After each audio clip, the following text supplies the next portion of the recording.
It's a good thing that I got, 'cause without you, I'm so weak.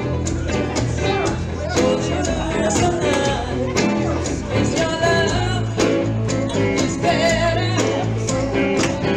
Any love I know breaks like thunder and lightning. When you love me, it's brightly.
only church in Nashville that started with that song today.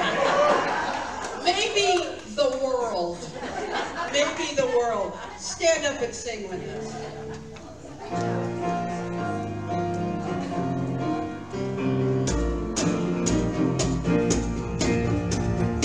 Reach out and spread a little love around. Reach out and spread a little love around. If you want to make a difference in this world, there's just one thing to do. You gotta reach out and spread a little love around. Oh yeah. Reach out and spread a little peace and joy. Reach out and spread a little peace and joy. If you want to make a difference in this world, there's just one thing to do. You gotta reach out and spread a little peace and joy. Oh yeah. Reach out and sing a little harmony. Reach out and sing a little harmony. If you want to make a difference in this world, there's just one thing to do. You gotta reach out and sing a little harmony. Oh yeah. You gotta reach out and spread a little peace and joy. Oh yeah. You gotta reach out and spread a little love around. Oh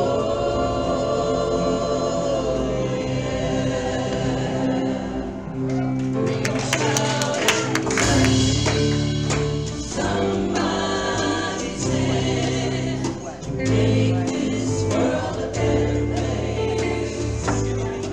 If you can, reach out and touch somebody's hand, make this world a better place. If you can, reach out and touch somebody's hand, make this world a better place. If you can, reach out and touch somebody's hand, make this world a better place. I know we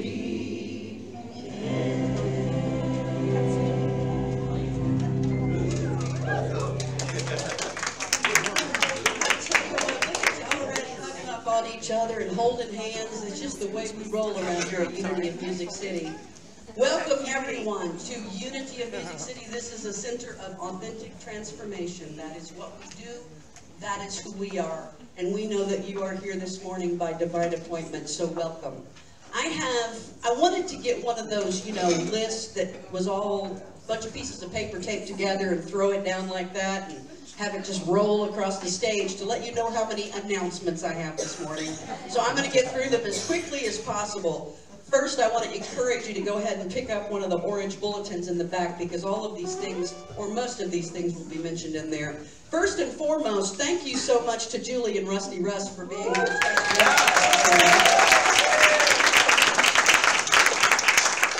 Julie, of course, will have a table out back after the service, and on that table you'll see a little red box, looks like a Christmas box. And that box is for money for the angel tree, is that correct? That's it. Collecting money for the angel tree. So I guess everywhere that Julie goes, she asks people if they want to donate to that. So note the little red box out there on the table when you stop and talk to Julie after the service.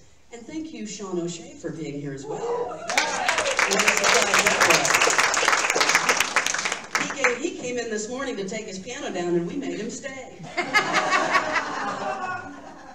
So last week was Barefoot Sunday, and everybody came and they left a pair of shoes, right? We were donating to Souls for Souls, and this week they delivered those shoes, and guess how many? How many? 176 pairs of shoes.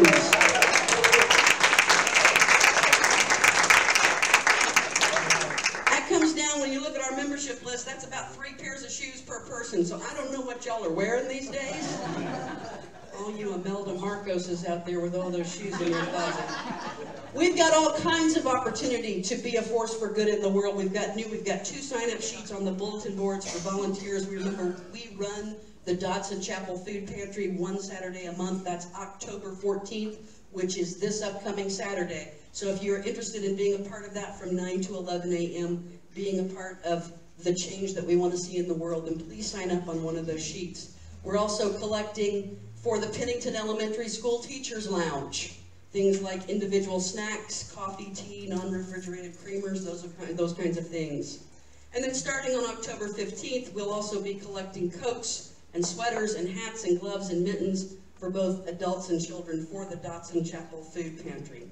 We're still collecting for Harvey and Irma. Frankly, just go shopping and bring it here, okay? Just go shopping, bring it in. We've got places for it to go as we try to be a force for good in the world. Yesterday, some folks were a force for good right here on our own property. There were about 14 people who showed up for Love the Land Day. If you showed up yesterday to work on the outdoors, in the grass, in the yard, would you stand, please? Who are some of those folks?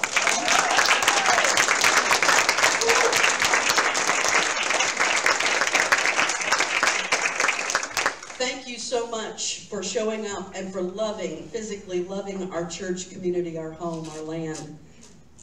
Saturday, October 21st, this is coming off in the distance, but I want to let you know about it, is our Circulation Day. Remember Circulation Day? People bring in stuff, they're ready to circulate back out into the world, and then other people come and take it. There's no money exchange, which really freaks out the neighborhood, right? Because they can't stand to not give money.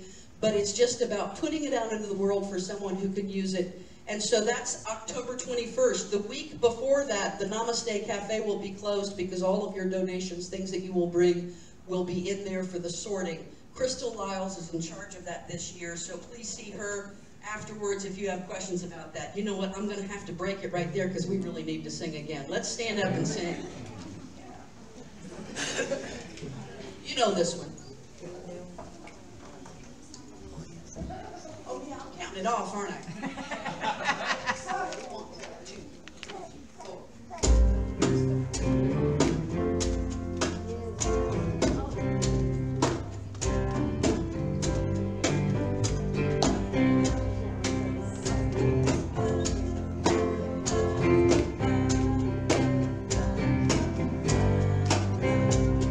Sometimes in our lives, we all have pain, we all have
problem that you understand. We all need somebody to lean on me. When you're not strong, I'll be your friend. I'll help you carry on, for it won't be long till I'm gonna need somebody to lean on. Lean on. If you need a friend, lean on. Oh, call on me. Lean on. If you need a friend, lean on.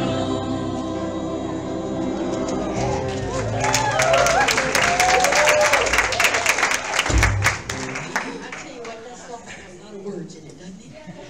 It's got a whole lot of words. Just a couple of quick announcements about some things that we have got coming up this week. Tuesday night, it's Reiki with Bonnie. I don't know if Bonnie is here today. Is Bonnie? Bonnie is there, right there. So see Bonnie afterwards if you're interested in that. Thursday night, the Healing Arts Ministry is meeting, but it is an energy share, and it is open to all energy workers, a chance to give and receive. That's 6:30 this Thursday night.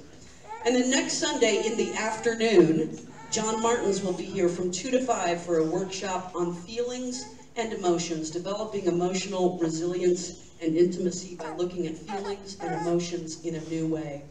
Let me see what I have forgotten. Oh yes, Lunch Bunch on Wednesdays at 11:30. Join us if you have the opportunity. And then of course this Wednesday night at 7 we start a brand new class, Peace Circles, with Reverend Denise and Becky Astorita. So please come and join us as we put peace energy into the world. Good morning. Good morning. Would the other prayer chaplains please stand? Carolyn's already standing in the back. Know that the chaplains are here to pray with you. That there will be a prayer chaplain in the prayer room for prayer after the service. Thank you. So today's affirmation. Nothing Nothing obstructs the freedom that I am. This life is for freedom. I choose that. Say that with me. Nothing obstructs the freedom that I am. This life is for freedom. I choose that. Today's sacred reading is from the book Vaster Than Sky, Greater Than Space by Muji. I once believed everyone had to like me and that I needed people's respect in order to be valid as a human being. But now I see it's just not so. I once believed I had to be the very best person I could be in order to be free. But now I see my striving ended up causing a lot of trouble. I once believed I could only turn my attention to spirituality once I was satisfied that I had made my mark on the world. But now I see this was a very limiting way of looking at life. I once believed it was up to someone else to make me happy. Now I know I can be happy with other beings, but I cannot depend on others to be the source of my happiness. I once believed I could always rely upon my friends in times of need. But now I see that help may come from unexpected quarters and in mysterious ways. I once believed I was not worthy. But now I see such a thought was merely self-defeating nonsense. I once believed I had to practice more, meditate longer, be more sincere. But now I see that life need not be so strenuous. I once believed I was not ready for truth, but now I see I am already the truth. I once believed so many things that are not true, but now I see they were imagination, and all along I was simply missing my true self. I once believed so many things that were not true. Now I realize that nothing obstructs the freedom that I am. Now I am here. This life is for freedom. I choose that. This day, this hour, this moment is for freedom. So I want to just invite you as we enter into our meditative time to close your eyes if you feel so led. To focus on your breathing. I want to tell you a little story to try to conjure up an image in your mind. There were 3 beings who used to meet on the beach regularly to play. A salt being, a water being, and a sand being. One day they met on the beach, and the water being said, "I had a dream last night that I was part of the ocean." The salt being said, "Well, that's funny. I had the same exact dream."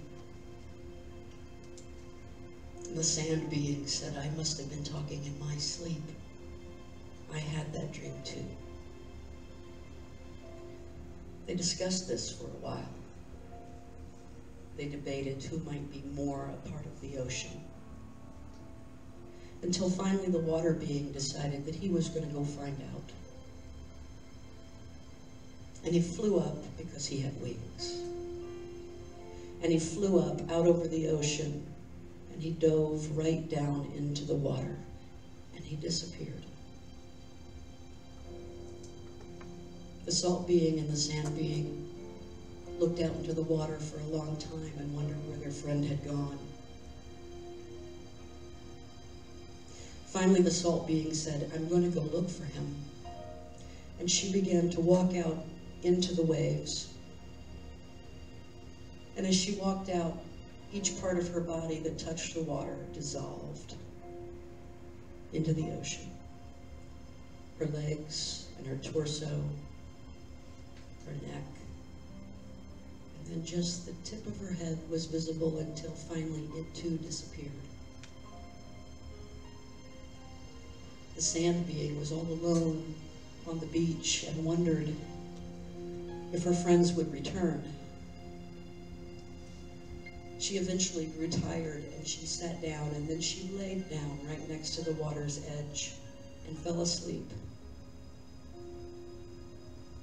And night came, and the tide rolled in, and the water rushed over her and carried her out into the ocean. So I invite you for just a few moments to sit in the experience of being a part of the ocean in the silence.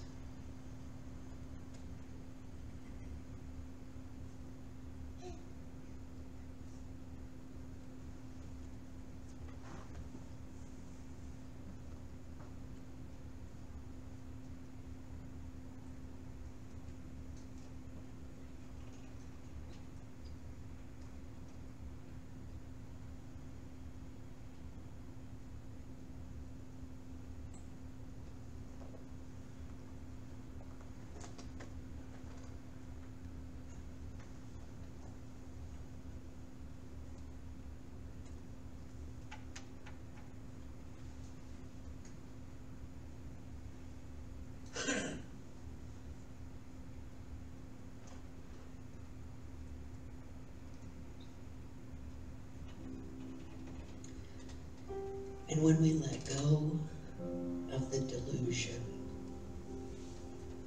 that we and the divine are separate, and we rest immersed in the ocean of divinity, we become ready to show up in love, to pass on the love, to pass on the peace.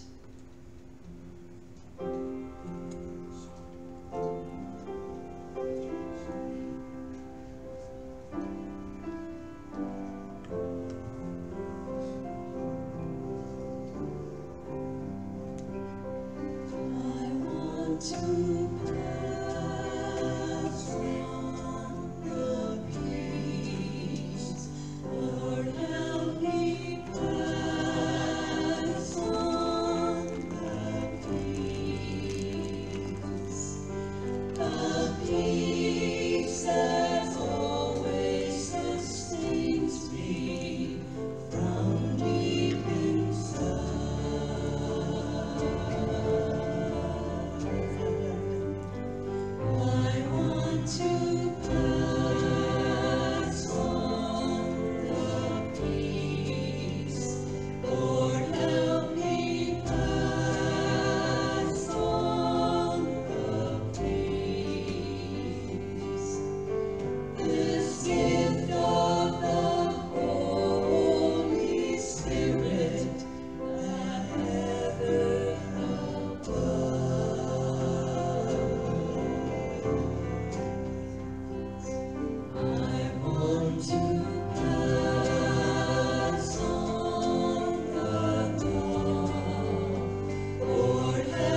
I'm so happy to be here again.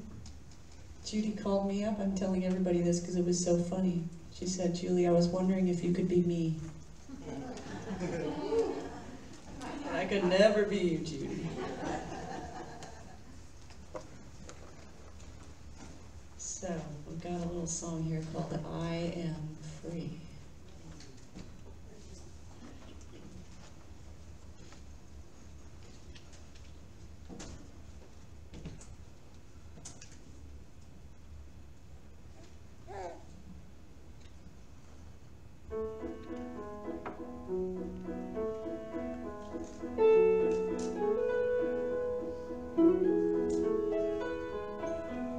I used to ride my tricycle up and down the sidewalk. Back it up, check the tires, fill it up, ring the bell. I was free.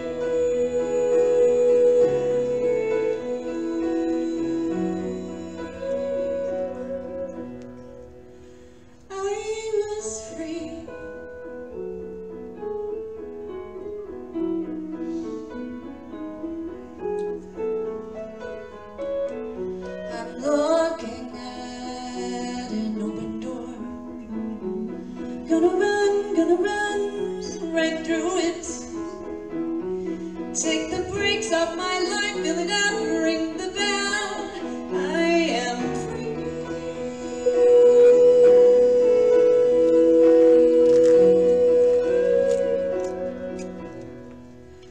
I am free.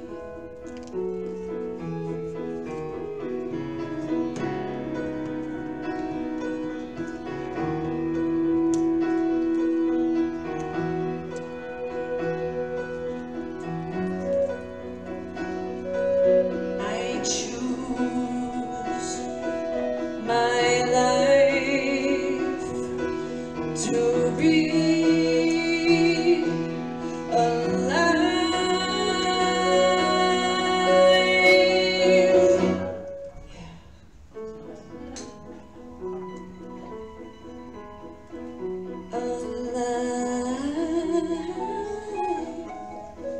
I live my life in moments now. Look around for beauty.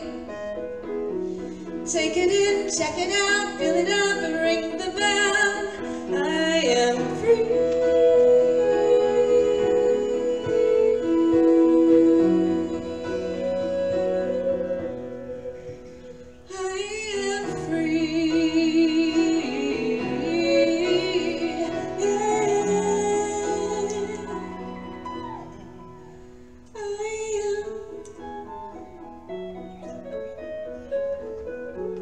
La la la la.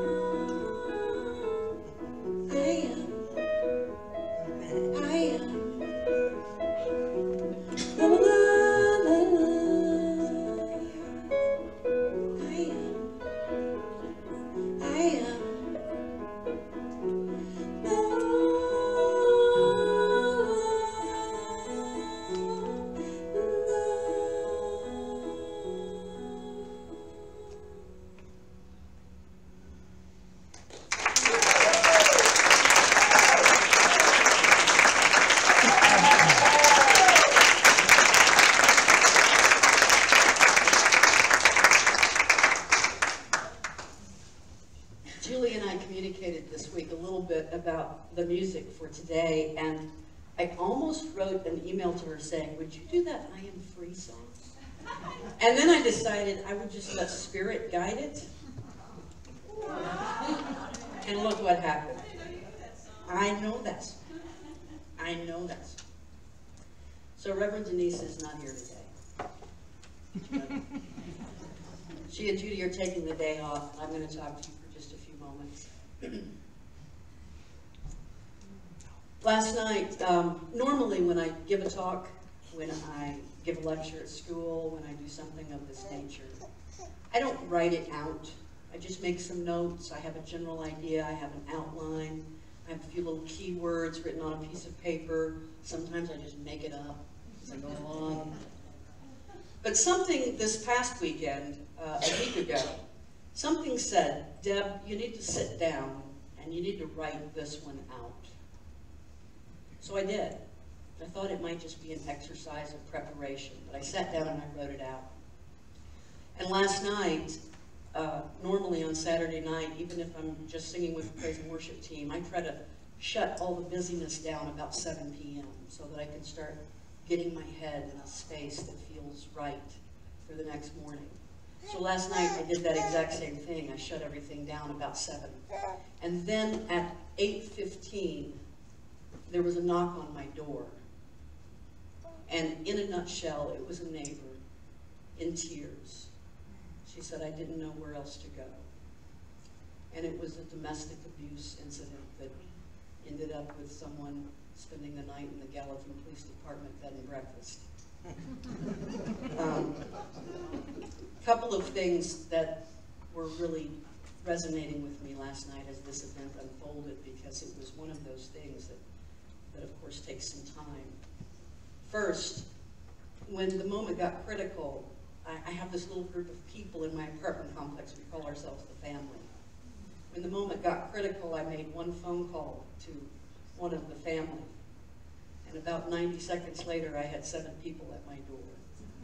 That's a great thing to know, isn't it? And then, as this was unfolding, I have a little motivation app on my phone that will ding periodically with a little nice motivational message. And right in the middle of it, it dinged.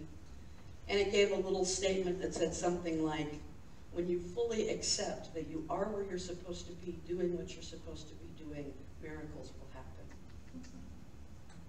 And the third thing was, I was so grateful that Spirit nudged me to write this out because we're going on script today. I got to bed about 12:30. So here it is.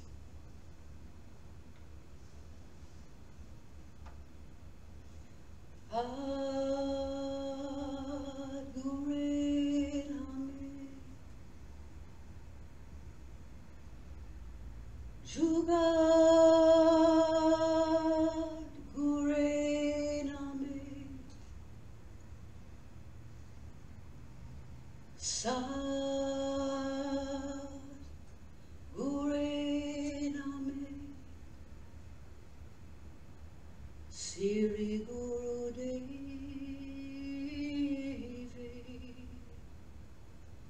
Amen.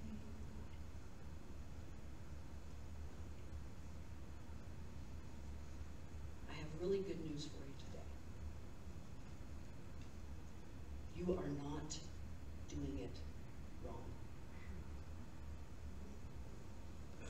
You may say to me, how can you possibly know that, Deb? You didn't see how angry I got this week.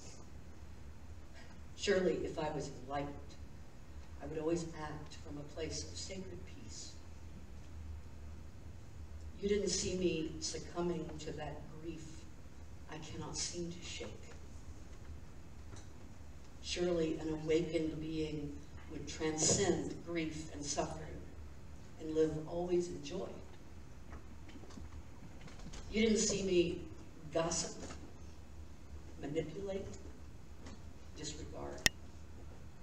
You weren't in the car when I screamed at that idiot in front of me who was looking at his phone rather than the green arrow. You must not have seen that less than loving Facebook post. You weren't in my living room when I grumbled at my spouse and yelled at the kids. Surely a person well down the spiritual path would have conquered all of those feelings and behaviors. I have so far to go. How can you say I'm not doing it wrong? Well, I can say this, and I can say it emphatically, because awakening is not a doing project. We often talk about this spiritual journey that we're on. And some other good news that I have for you today, and it's a secret. There is no journey. Because it usually takes us many years. It feels like a journey. But awareness, spiritual awakening, can happen in an instant. In fact, it will only ever happen in an instant. By believing that we have to do something to achieve it, that we have to climb a great mountain of spiritual discovery, we actually place obstacles in our way. Our spiritual practice can become an obstacle in our way. Many of us have this spiritual practice, and I do too. It's an excellent tool. It's a tool. But the practice is only a tool. So my question for you today is this. Do you want to keep practicing? Or do you want to wake up? The choice is completely yours. Reverend Denise reminds us practically every week that we must take the journey from our head to our heart, and that's truly as long as it is. This journey will happen in a split second. In fact, it cannot be measured by time. But our mind is a trickster. It wants you to believe that enlightenment takes hard work. That awakening is a process that is going to take you years. It wants you to believe that if you feel like you're close to it, and then you feel anger or grief or a lack of compassion, that you must be way far away and you've got to go back and relearn it all over again. The mind wants you to believe that true awareness is reserved for a select few, the guru on the mountain. It wants you to believe that no matter how hard you work for it, for this true awareness of your divine presence, of being the I am, you will never truly reach it. The mind is a liar, and its primary job is to keep you in hell. Today I want to spend a few minutes talking with you about your true self and the rest of you. The rest of you is not really you. It's not the true self. This rest of you we'll refer to as your person. The person of you is everything you know about yourself. It's this body you were born into. It's your face. It's your name. You were born, and your very first attachment was born with you.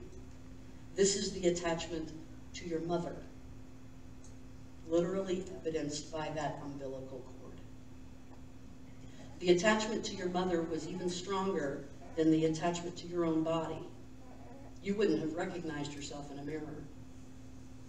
Left to yourself, you would be flailing about, your arms moving in jerking movements, because you're not used to that. Likely, you would even cry. But when your mother held you close to her, you settled into a secure place that felt familiar. You spent 9 months being attached to your mother, but now here you were, this separate being, and other attachments were thrust upon you almost immediately. Somebody named you. And then they kept looking in your face and saying that name over and over again. Until finally, one day, your mental capacities grew to a point where you discerned that this name was part of your identity. Your attachment to your mother grew in new ways now that you were able to look her in the face. Your attachment to your father and your siblings and your cousins and your friends and your teachers grew each in their time. And in the early years, all of these people around you played this great role in shaping your identity. You learned things about yourself, about your person, because of these relationships. You were a happy kid, or stubborn, or a natural athlete, or good at math, or a real ham. As you grew into adulthood, you created more attachments all on your own. You became a teacher, or a lawyer, a musician, an accountant, a Reiki master, a massage therapist, a musician. You found hundreds of words, hundreds of labels to place behind the words, I am. And then you wondered who you were. You sought. You looked high and low for this divine true nature. You journeyed. Oh, how you journeyed. And so did I. I journeyed right along with you. I read and I prayed and I meditated, and all of those things are wonderful. They still are. But after a time, remaining in just those practices is not enough. We want more. And as long as we want more, we know that we are not in true awareness of our divine nature. Because the divine nature, our presence, our beingness, I am, our higher self, the big I, whatever you want to call it, that presence is a place beyond want. Presence, your true self, is vast and empty. It's empty because none of the things that we think fill us up are there. It's beyond time or space. It is dimensionless. It is measureless. It is unchangeable. It is unspeakable. It is indescribable. It is beyond thought. It is beyond emotion. So you might be wondering, how in the world am I supposed to reach that? Well, you don't. You don't reach it. Because you are it. That is who you are. Touching it once or twice when we're in deep meditation, and then saying, oh, I want to learn how to stay there.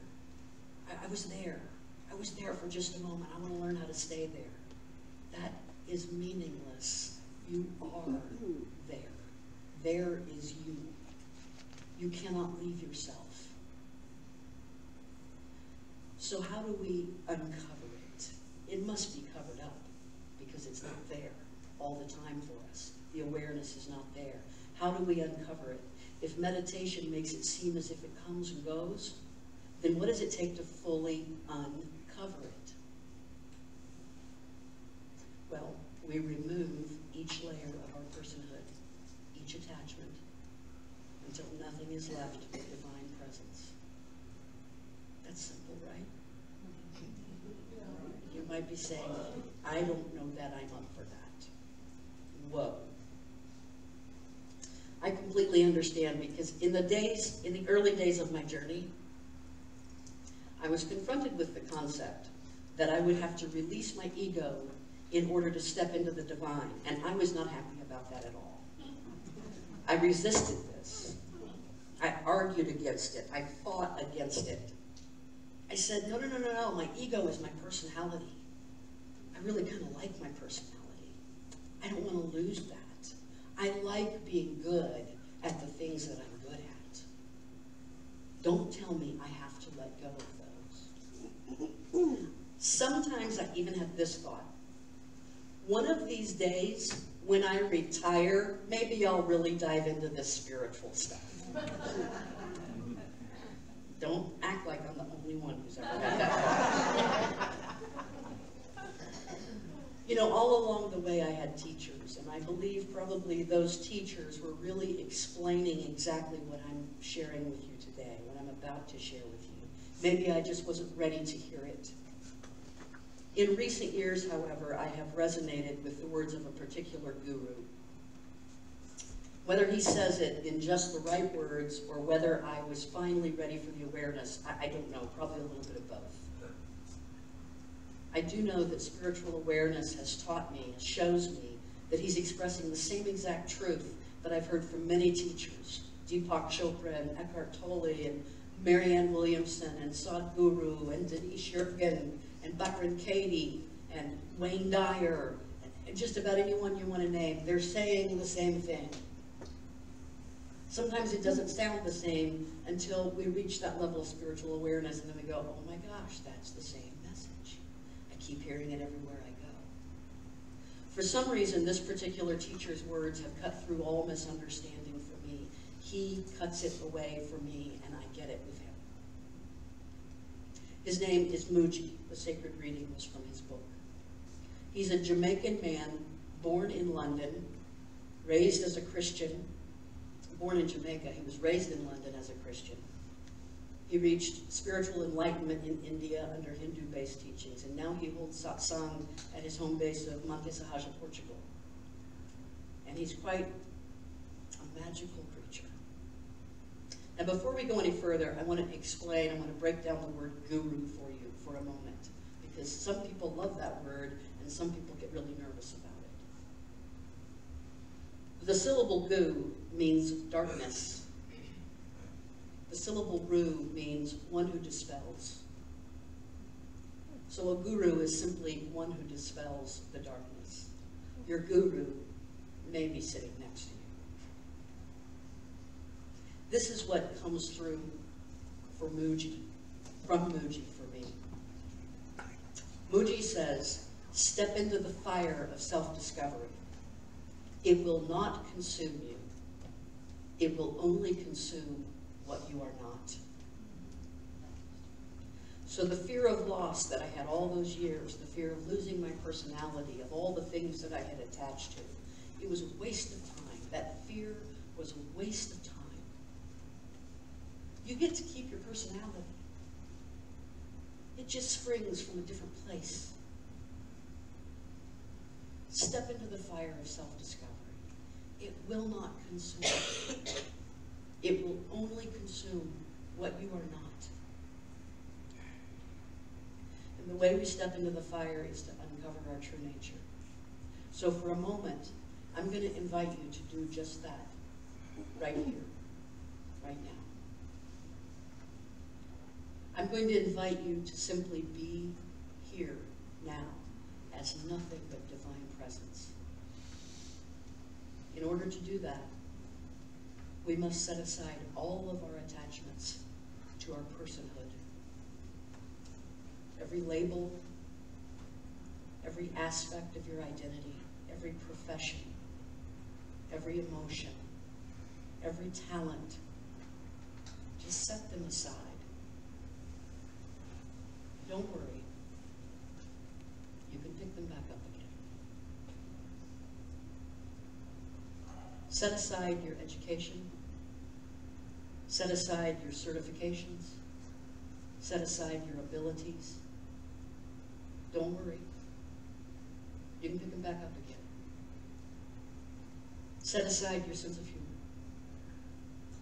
Set aside your analytical powers.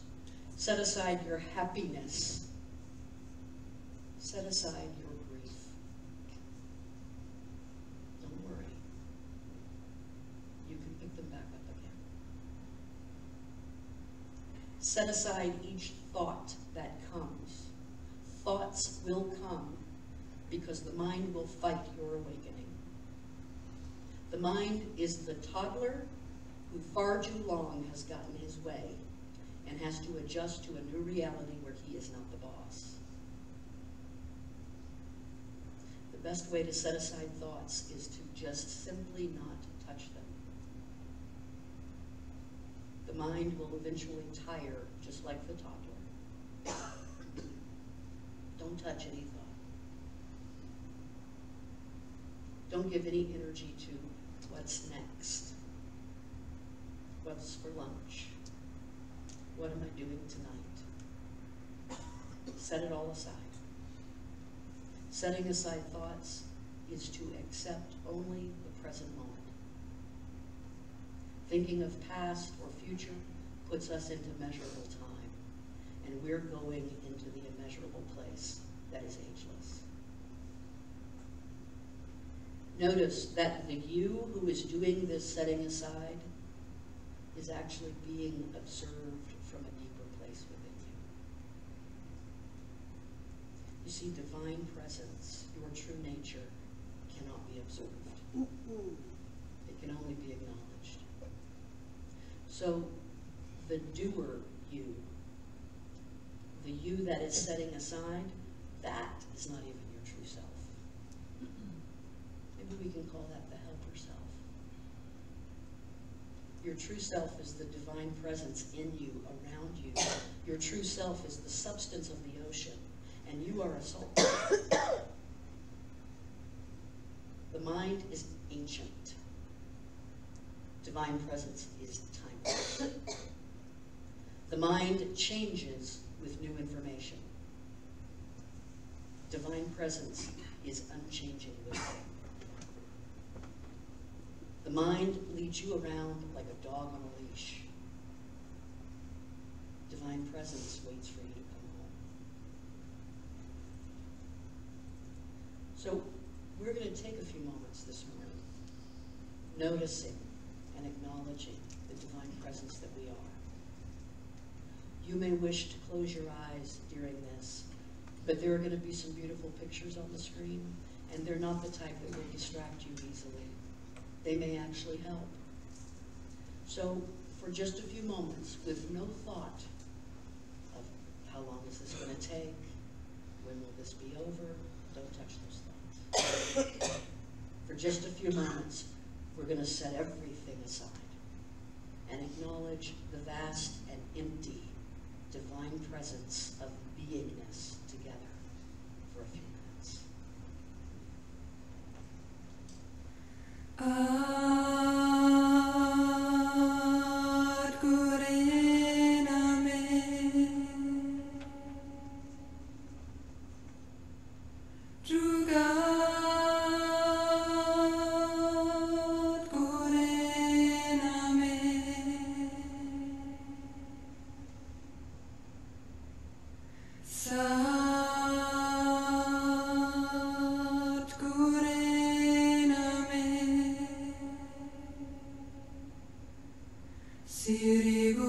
Name.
Jugat Gure Name.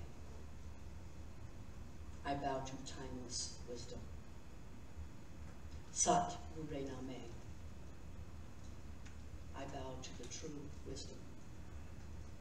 Siri Guru Deve Name. I bow to the great unseen wisdom. Mantras in an unknown language are often more powerful because our mind cannot attach to the meaning, though the sacred essence of the mantra still can communicate with our being. But I wanted to share the meaning of this one because it summarizes so beautifully this timeless truth that we are talking about. I, my person, my identity, my attachments, my job, bows to the primal wisdom, that which I am made of. I, my person, my identity, my job, my talents, my sense of humor, my thoughts, bow to the wisdom of the ages, the ageless and timeless substance of my true self. I, my person, bows to the true wisdom, the truth that cannot change and still be truth. I bow to the great unseen wisdom, the unseen, immeasurable, unobservable essence that I am. So remaining in divine presence does not require you to walk around all holy and stuff. Remaining in divine presence does not require you to do anything different. But I'm here to tell you that living from presence will change everything that you do. Being in the present moment of beingness causes you to use the aspects of your personhood as the tools that they are, and to remember that they are not you. You don't have to ask yourself, how do I do music differently if I come from a place of divine presence? You just live from that place, and your music is different. You don't have to ask yourself, how do I teach differently if I come from a place of presence? You just wake up to your true nature, and your teaching is different. You don't have to ask, how do I be a secretary differently? How do I be a bookkeeper differently? How do I be an administrator differently? How do I be a parent differently? How do I be a partner differently? How do I be a member of my spiritual community differently? Just dive into the ocean of awareness, and everything you do will be different. How do I become a force for good in this world? How do I engage in sacred activism? How do I show up as the change I want to see in the world? There's only one starting point. There is only one way. Step into the fire of self-discovery. It will not consume you. It will only consume what you are not. How do I deal with my emotions? How do I release my anger? How do I ever come to terms with this grief? How do I ease my guilt? How do I erase my sadness? Emotions change. Divine presence never changes. Uncover again the place of I am. Uncover again the divine presence that is your true nature. Uncover again the Christ nature, the Buddha nature that is who you are.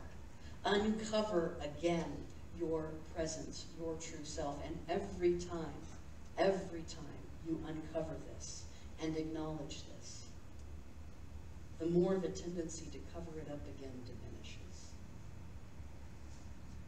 Being awakened will not remove your emotions. Jesus got angry. Buddha looked out on the suffering of humanity and was saddened.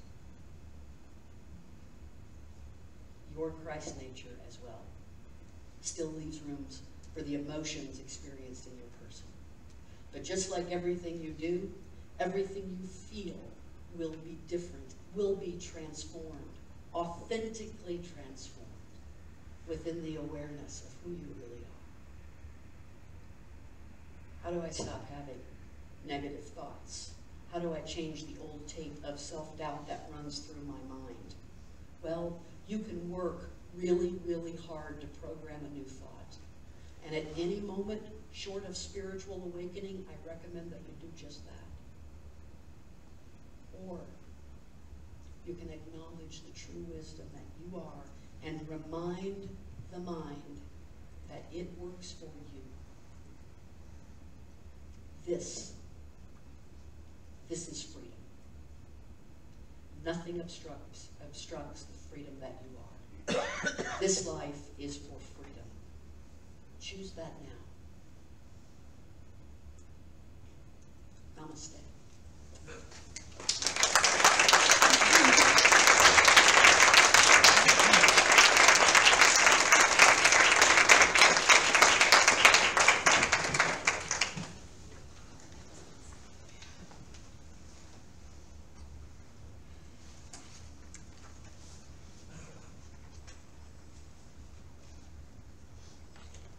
Deb told me about thinking about the ocean and thinking about the fire. And there's a song that I have recorded that I didn't write. It's the only song that I recorded. I guess there was one other that I didn't write. Because I could relate to the song so well about drowning. I saved a boy's life that I almost drowned in the process. And when I sunk down to the bottom of this quarry, as the child was being lifted from my arms by the lifeguard, I fell into a beautiful place of peace.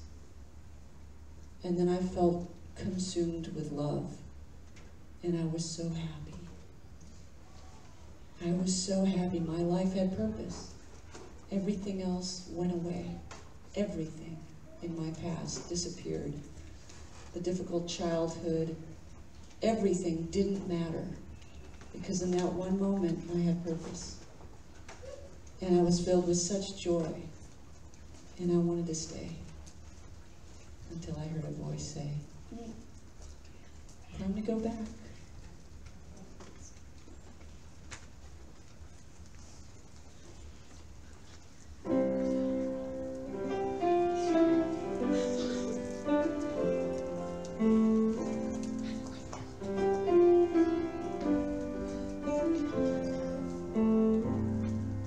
Stepped out my door to clear out my mind. I walked to the shore and the waters looked kind. I shook off my clothes, waded into the room. Next thing I know, I'm drowning in you, and there's no one over my head. I'm going down in an ocean so deep. What am I to do? Such a beautiful sleep. I'm drowning in you.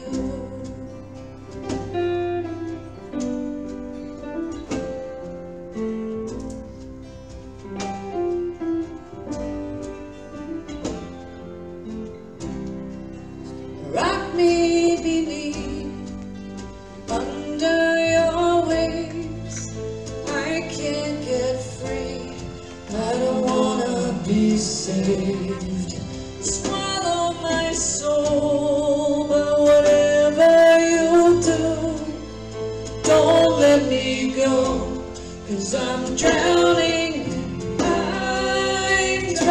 in you, and there's no one around over my head. I'm going down in an ocean so deep. What am I to do? Such a beautiful sleep. Drowning in, I've made up my mind. This could not be. One look in your eyes, and I realize I'm lost at sea.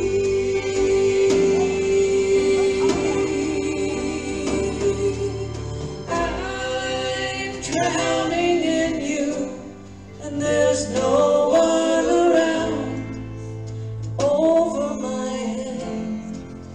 I'm going down in an ocean so deep. What am I to do? Such a beautiful sleep. Drowning in you.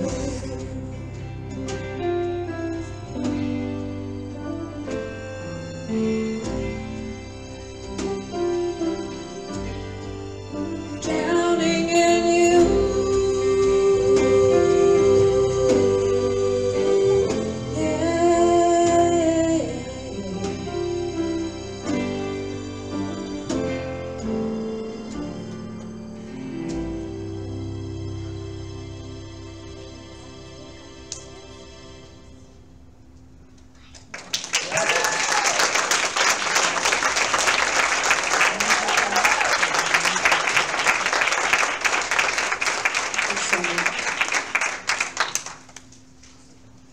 I have a different microphone, that means I have another hat on. It is that wonderful time when we get to share with our spiritual community through the giving of our tithes and our offerings. So those of you who have not done the Sacred Walk of Abundance, you could take one of these affirmations and then put your tithes and offerings into the crystal bowl. If you'll take those in your hands and say the affirmation along with me, please. Divine love flowing through me blesses and multiplies all that I am, all that I have, all that I give, and all that I receive. And so it is.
Together as divine presence, as one, as the true unity that we are, knowing that we all come from the same place, and it shines through us, and it changes who we are, and it changes what we do.